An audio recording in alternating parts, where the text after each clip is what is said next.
দক্ষিণ ভারতের রাজনীতিতে বর্তমানে এক অভাবনীয় পরিবর্তনের ঢেউ লক্ষ্য করা যাচ্ছে, যা তামিলনাড়ু ও কেরালার চিরাচরিত ক্ষমতার সমীকরণকে তছনছ করে দিয়েছে। তামিলনাড়ুর বিধানসভা নির্বাচনে রূপালী পর্দার জনপ্রিয় নায়ক থালাপতি বিজয়ের রাজনৈতিক দল তামিলাগা ভেট্রি কেজাগাম টিভিকে এক প্রবল ঝড়ের সৃষ্টি করেছে। দীর্ঘ কয়েক দশক ধরে তামিলনাড়ুর রাজনীতি মূলত ডিএমকে এবং এআইডিএমকে এই দুই দ্রাবিড়ীয় শক্তির হাতেই আবর্তিত হয়েছে।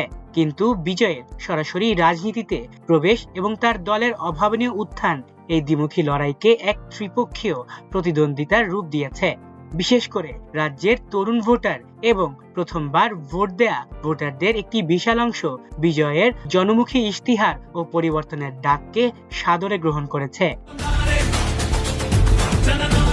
রাজ্যের বিভিন্ন জেলা থেকে আসা ফলাফল অনুযায়ী বিজয়ের দল শুধু গ্রামীণ এলাকাতেই নয়, বরং শহরাঞ্চলীয় শাসক শিবিরের ভোটে বড়সড় থাবা বসিয়েছে, যা তামিল রাজনীতির ইতিহাসে এক নতুন অধ্যায়ের সূচনা করল।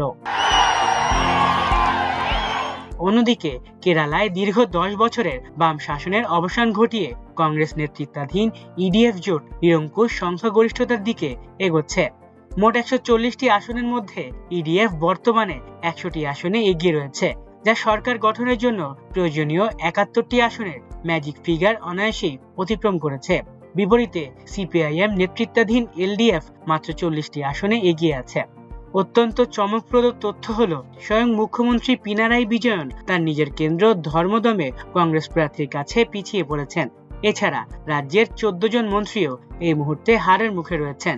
বিজেপি নেতৃত্বাধীন এনডিএ জোট কেরালায় মাত্র একটি আসনে এগিয়ে রয়েছে। আর তামিলনাড়ুর 234টি আসনের গণনায় দেখা যাচ্ছে ডিএমকে এবং এআইডিএমকে জোটের মধ্যে হাড্ডাহাড্ডি লড়াই চলছে। কিন্তু প্রচারের সব আলো কেড়ে নিয়েছে অভিনেতা বিজয়ের দল তামিলাগা ভেট্রি কাজাগাম বা টিভিকে। বিভিন্ন বুথ ফেরত জরিপ এবং প্রাথমিক ট্রেন্ড অনুযায়ী বিজয়ের দল বড় বড় জোটের ভোটে বড়সড় ফাটল ধরিয়েছে। কিছু সংস্থার জরিপে দাবি করা হয়েছে যে টিভিকে 100-র কাছাকাছি আসন পেতে পারে। আবার কেউ কেউ বলছে তারা 10 থেকে 26টি আসন জিতলেও কিংমেকার হিসেবে আবির্ভূত হবে। তামিলনাড়ুতে সরকার গঠনের জন্য 118টি আসন প্রয়োজন, কিন্তু যেভাবে ডিএমকে এবং এআইডিএমকে এর মধ্যে লড়াই জমেছে, তাতে বিজয়ের দলের বিধায়করাই শেষ পর্যন্ত ক্ষমতার চাবিকাঠি হাতে রাখতে পারেন। বর্তমান মুখ্যমন্ত্রী এমকে স্টালিনের ডিএমকে জোট 110 থেকে 130টি আসনের মধ্যে ঘোরাফেরা করছে। অন্যদিকে এআইডিএমকে জোট 100-র কাছাকাছি আসনে লড়াই দিচ্ছে। এই দুই রাজ্যের ফলাফল বিশ্লেষণ করলে দেখা যায় যে দক্ষিণের মানুষ কেবল পুরনো ঐতিহ্যে আটকে না থেকে নতুন নেতৃত্ব ও সচ্ছল প্রশাসনিক বিকল্পের দিকে ঝুঁকছে। একদিকে থালাপতি বিজয়ের ক্যারিশমা এবং অন্যদিকে কংগ্রেসের সাংগঠনিক শক্তি বৃদ্ধি দক্ষিণ ভারতের রাজনৈতিক মানচিত্রকে আগামী দিনে আরো গতিশীল করে তুলবে, তাতে কোনো সন্দেহ নেই।